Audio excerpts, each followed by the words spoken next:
معانا على التليفون المستشار مرتضى منصور رئيس نادي الزمالك. اهلا بيك يا فندم.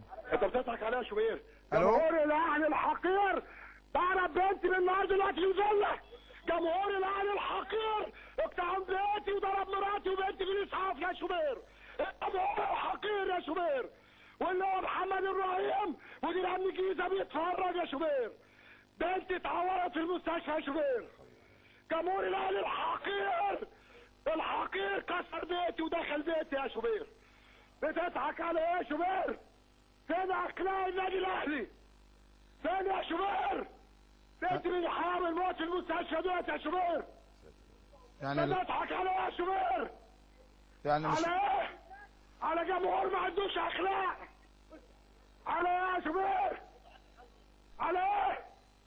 على ايه؟ يعني يا ريت يا جماعه نقطع المكالمه بعد اذن حضراتكم.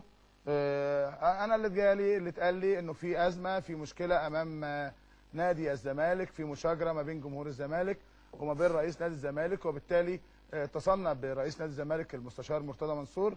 طبعا لا اعرف التفاصيل ولا ارضى ابدا ابدا ابدا بالتقليل من شان لا رئيس نادي الزمالك ولا جمهور النادي الاهلي ولا جمهور نادي الزمالك ولا اي جماهير. احنا بنتكلم، احنا مش شايفين المشهد اللي موجود عند المستشار مرتضى منصور.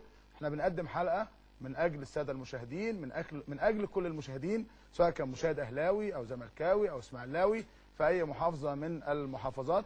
ده دورنا ان احنا نؤديه. احنا بنحاول نسعد الناس كلها ونحاول ان نستجلي الحقيقه دائما من اجل مشاهد دريم في كل مكان. ما كناش عايزين كده، ما كناش اتصلنا برئيس نادي الزمالك، لكن اذا كان هناك تعدي من القله فهذه القله ليست جماهير النادي الاهلي على الاطلاق. جماهير النادي الاهلي معروفه بحضارتها وبسلوكها، والحقيقه ده كان كلام المستشار مرتضى منصور في الاوربت مع الصديق والزميل عمرو اديب، اشاد جدا بالجمهورين، جمهور الاهلي وجمهور الزمالك، ودائما وابدا بنتكلم بشكل فيه جمال على الجماهير المحترمه الواعيه. لكن اذا كان هناك بعض القله التي تخرج عن المألوف فلا بد من لها ان يكون لها من عقاب. لكن احنا حقنا ان احنا نؤدي اعلام، ونؤدي اعلام هادف لمصلحه جمهور الكره في مصر والعالم العربي والعالم كله، لان الناس كلها بتتابعنا بشغف. نحن لا نرغب ولا نتمنى سوى الحقيقه، ولكن ابدا لا نسمح بالتجريح في احد، لا في جماهير للنادي الاهلي ولا في جماهير نادي الزمالك ولا في شخص رئيس نادي الزمالك ولا في شخص رئيس النادي الاهلي ولا في شخص مدرب من المدربين.